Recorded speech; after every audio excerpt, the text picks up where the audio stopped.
Assalamualaikum warahmatullahi wabarakatuh. Perkenalkan, nama saya Leni Salviani dengan NIM D600230029 dari kelas A. Di sini izinkan saya mempresentasikan mengenai tugas konsep rekayasa design thinking yaitu Smart Look Door.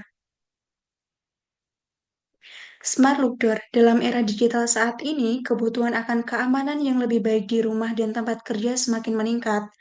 Dengan berkembangnya teknologi, masyarakat mencari solusi yang tidak hanya aman, tetapi juga praktis dan nyaman.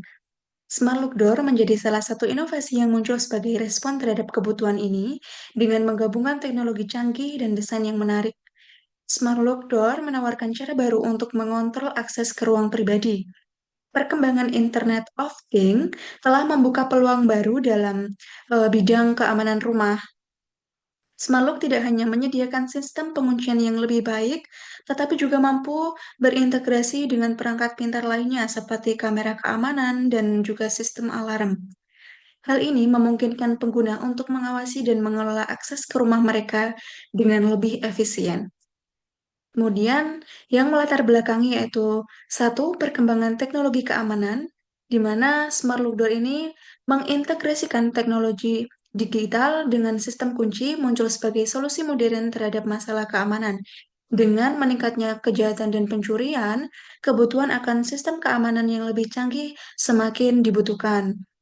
Yang kedua yaitu kebutuhan pengguna. Pengguna saat ini menginginkan solusi yang tidak hanya aman, tetapi juga nyaman ataupun praktis. Oleh karena itu, ada permintaan yang kuat untuk kunci pintar yang dapat diakses melalui smartphone atau metode lainnya. Yang ketiga yaitu tren mobilitas dan juga konektivitas. Dengan meningkatnya pengguna perangkat mobile dan Internet of Things, pengguna semakin terbiasa dengan konsep kendali jarak jauh. Smart Look Door juga menawarkan kemudahan akses kontrol, memungkinkan pengguna untuk mengelola siapa yang dapat masuk ke rumah mereka tanpa harus berada di lokasi secara fisik. Kemudian yang keempat yaitu keamanan dan privasi. Yang kelima yaitu pendekatan design thinking. Design thinking menjadi pendekatan yang relevan dalam konteks ini karena prosesnya berfokus pada pengguna. Dengan menempatkan pengguna di pusat proses perencanaan, atau perancangan, kita dapat menghasilkan solusi yang lebih sesuai dengan kebutuhan dan harapan mereka. Ini membantu dalam mengidentifikasi masalah yang secara nyata dapat dihadapi pengguna dan menciptakan inovasi yang lebih efektif. Kemudian kita masuk pada design thinking. Yang pertama yaitu empathize. Pada tahap ini, berfokus pada pemahaman kebutuhan pengguna, kegiatan yang dilakukan dengan mengidentifikasi kebutuhan pengguna dengan melakukan wawancara dan juga observasi, menemukan kekhawatiran terkait keamanan, kemudian pengguna dan transmisi sistem kunci konvensional, dan melihat bagaimana pengguna berinteraksi dengan kunci dan pintu mereka sehari-hari.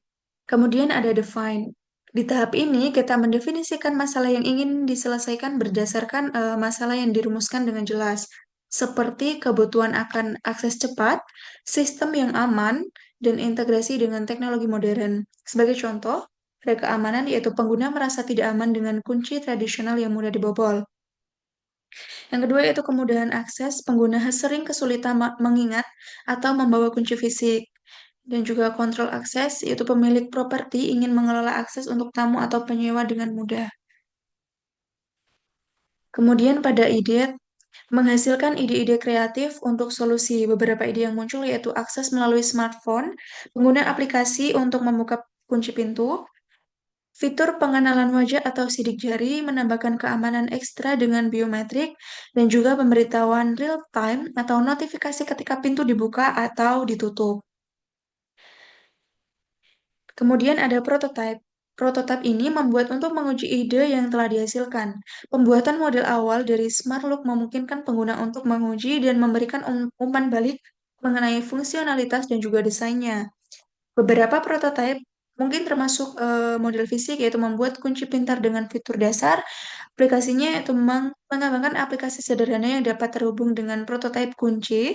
Simulasinya itu menguji interaksi pengguna dengan prototipe dalam lingkungan yang terkendali. Kemudian yang terakhir yaitu tes. Tes ini menguji coba prototipe dengan pengguna nyata untuk mendapatkan umpan balik. Aktivitas pengguna yang dilakukan yaitu Uji coba lapangan meminta pengguna untuk menggunakan Smart Look dalam kehidupan sehari-hari, survei dan wawancara. Ini mengumpulkan umpan balik tentang pengalaman pengguna dengan prototype. Yang terakhir yaitu iterasi atau proses penggunaan berulang-ulang untuk menghasilkan sesuatu yang lebih baik atau berdasarkan umpan balik melakukan perbaikan dan iterasi pada desain. Kesimpulan dari penjelasan saya yaitu proses design thinking untuk Smart Look Door fokus pada pemahaman mendalam terhadap pengguna dan iterasi cepat berdasarkan umpan balik. Dengan langkah-langkah ini, diharapkan Smart Look Door yang dihasilkan tidak hanya aman dan fungsional, tetapi juga memenuhi kebutuhan pengguna secara efektif. Sekian penjelasan dari saya, kurang lebihnya mohon maaf. Eh, Wassalamualaikum warahmatullahi wabarakatuh.